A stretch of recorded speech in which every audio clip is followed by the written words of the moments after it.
ইন্তেকালের প্রায় 40 ঘন্টা পর রাসূলুল্লাহ সাল্লাল্লাহু আলাইহি সাল্লামকে দাফন করা হয়। রাসূলুল্লাহ সাল্লাল্লাহু আলাইহি সাল্লাম ইন্তেকাল করেন সোমবার জোহরের আগে। আমরা যদি টাইম হিসাবে বলি আনুমানিক সকাল 10টা 11টা এরকম। আর ওনাকে দাফন করা হয় বুধবার রাতে, মাঝরাতে বা ফজরের আগে। সেই হিসাবে সময়টা প্রায় ধরা হয় 40 ঘন্টার মতো।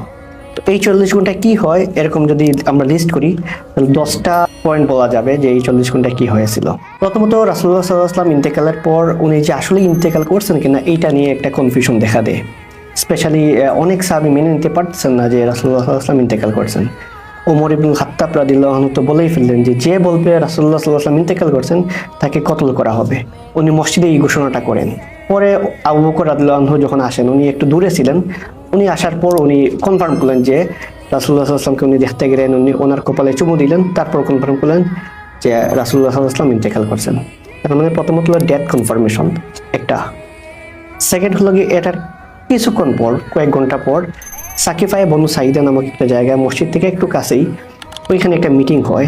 সেই মিটিংকে আবু বকর রাদিয়াল্লাহু আনহুকে খলিফা নির্বাচিত করা হয় এবং এইটাকে বলা হয় তাকে উম্মতের উপর অনেক বড় একটা ফিতনা আসতে পারতো।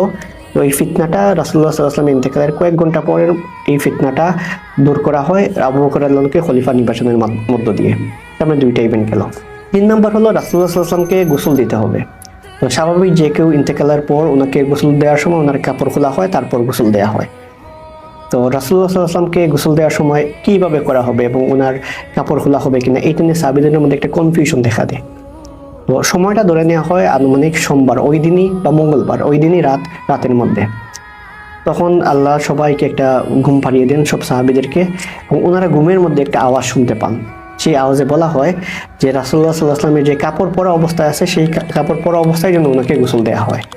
অর্থাৎ অন্য সবাইকে যেভাবে গোসল দেওয়া হয় সেভাবে রাসূলুল্লাহ সাল্লাল্লাহু আলাইহি ওয়াসাল্লামকে গোসল দেওয়া হয় নাই, ওনাকে কাপড় পরা অবস্থায় গোসল দেওয়া হয়। রাসূলুল্লাহ সাল্লাল্লাহু আলাইহি ওয়াসাল্লামকে গোসল দেন ওনার চাচাতো ভাই এবং ওনার জামাই আলী ইবনে আবি তালিব রাদিয়াল্লাহু আনহু।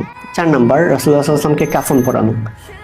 রাসূলুল্লাহ সাল্লাল্লাহু আলাইহি ওয়াসাল্লামকে 3টা ইয়েমেনি কাপড় দিয়ে কাফন পরানো হয় এবং এই ইয়েমেনি কাপড়টা যে জায়গা থেকে আসে সেই জায়গাটার নাম হলো সাহুল নামক একটা অঞ্চল। ওই জায়গাটা থেকেই কাপড়টা আসে।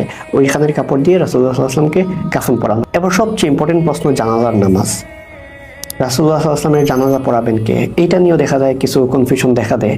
পরবর্তীতে সাহাবীরা সিদ্ধান্ত নেন যে জানাজার নামাজে কোনো ইমাম থাকবেন না, প্রত্যেকেই নিজে নিজে গিয়ে নামাজ পড়বেন। যেমন ধরেন আমরা জামাতে নামাজ মিস হলে আমরা যেমন একা একই নামাজ পড়ি, এরকমই প্রথমে পুরুষরা গিয়ে নামাজ পড়েন, তারপর মহিলারা গিয়ে, তারপর বাচ্চারা গিয়ে, যারা ছোট ছিল তারা গিয়ে নামাজ পড়েন। অর্থাৎ ওই নামাজের কোনো ইমাম ছিলেন না জানাজার নামাজ, প্রত্যেকেই নিজে নিজে গিয়ে জানাজার নামাজ, আমরা যেমন জামাত ছুটলে যেরকম নিজে নিজে